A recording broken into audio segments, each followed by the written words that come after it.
Baik anak-anak, apakah sudah menonton video cerita fantasi sebelumnya? Jika sudah, apa yang kalian dapatkan dari video tersebut?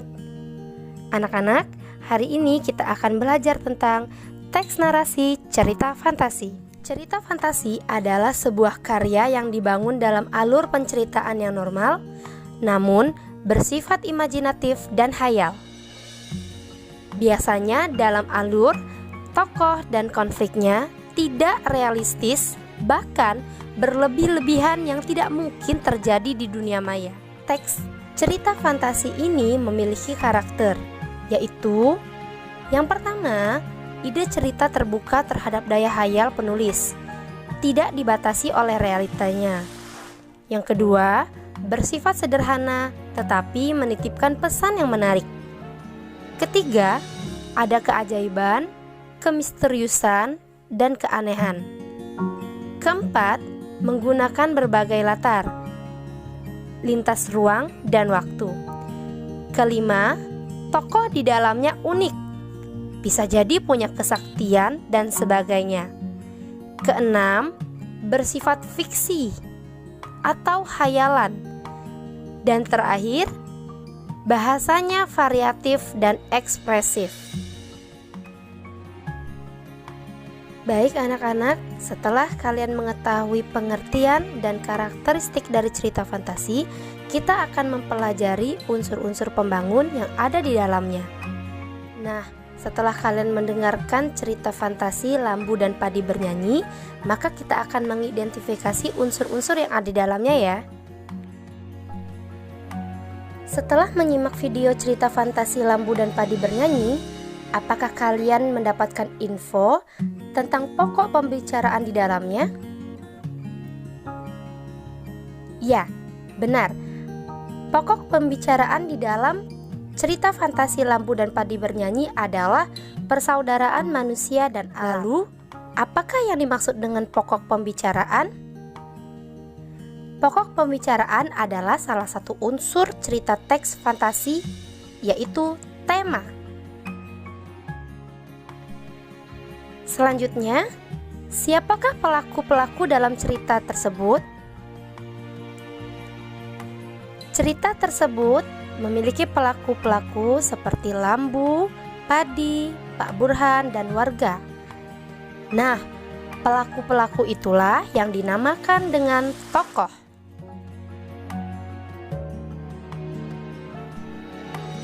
Tokoh di dalam sebuah cerita tentunya tak terlepas dari penokohan.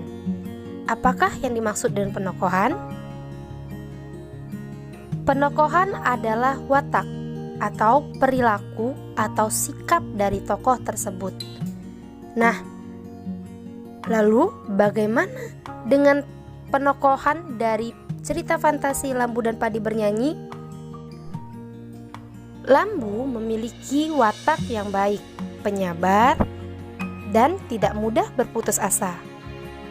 Padi memiliki watak yang baik pula, rela berkorban, dan setia. Sedangkan Pak Burhan memiliki watak yang jahat, pelit, dan arogan.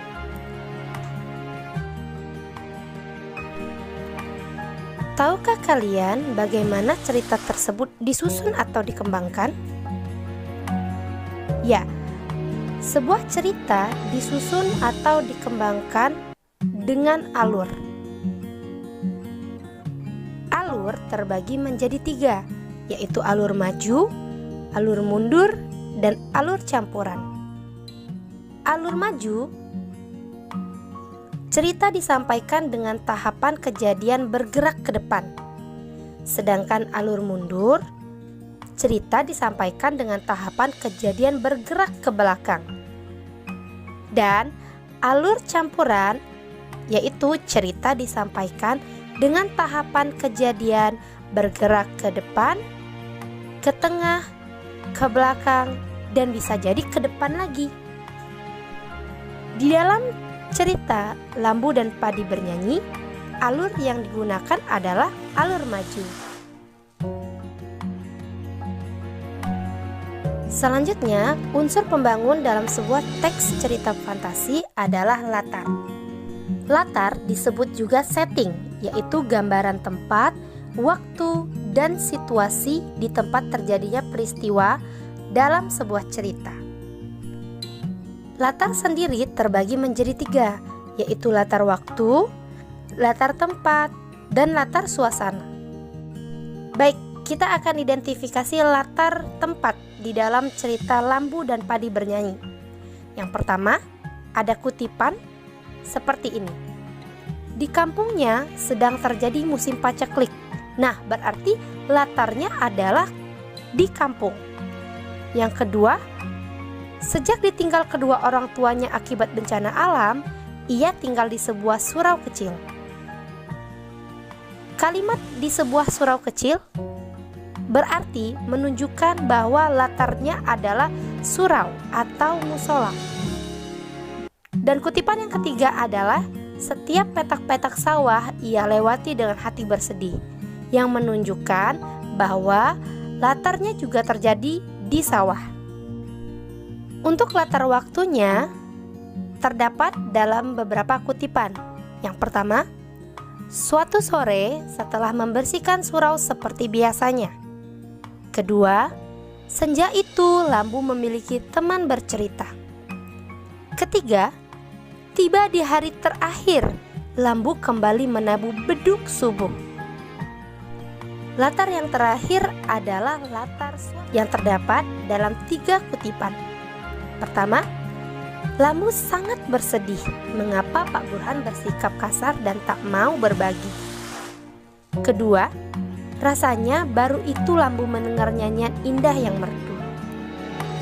Ketiga, Lambu sangat menikmati keajaiban ini. Nah, itu adalah contoh latar tempat, waktu, dan suasana yang terdapat dalam cerita Lambu dan Padi Bernyanyi.